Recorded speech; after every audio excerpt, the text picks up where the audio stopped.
Welcome to Wrench.ai. Now that you've created an account, it is time to create your new insight. And the way that you do that is by clicking on Add/Edit Insights on the left-hand side of your navigation, which will take you to this page where you will add 3 inputs. A couple of things to keep in mind as you are adding your inputs.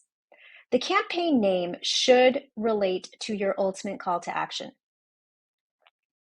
If, for example, you are looking to create deeper relationships with one-on-one BDR outreach, make sure that you name the campaign so that you understand that that is the ultimate goal. If you're looking to release a new product to market, again, make sure that your campaign relates to that call to action so that as you create new insights, you can keep track of all of your insights and their specific goals. So for this campaign name, I'm going to add, just for illustration purposes, reach the right people in sales.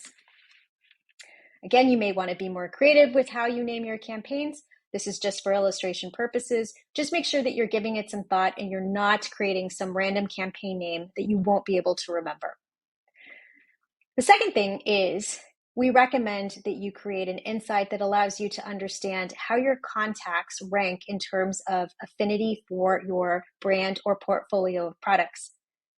This allows you to understand who has a high affinity, who has a low affinity.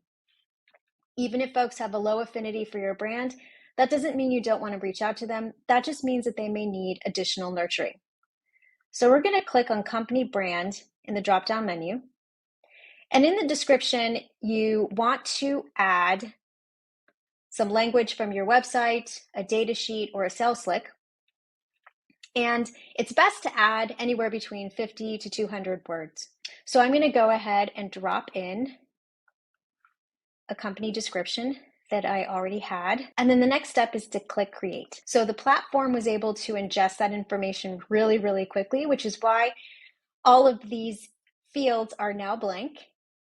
And on the left-hand side, as soon as the platform has completed the insight, you're going to see it in your history. Once your results have loaded, you will be able to see them in the dashboard.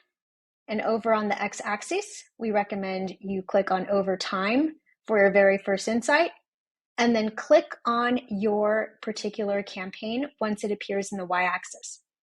That is going to allow you to see your contacts and how they distribute with product adoption and market fit. And don't worry, we'll have more videos on how to interpret the results.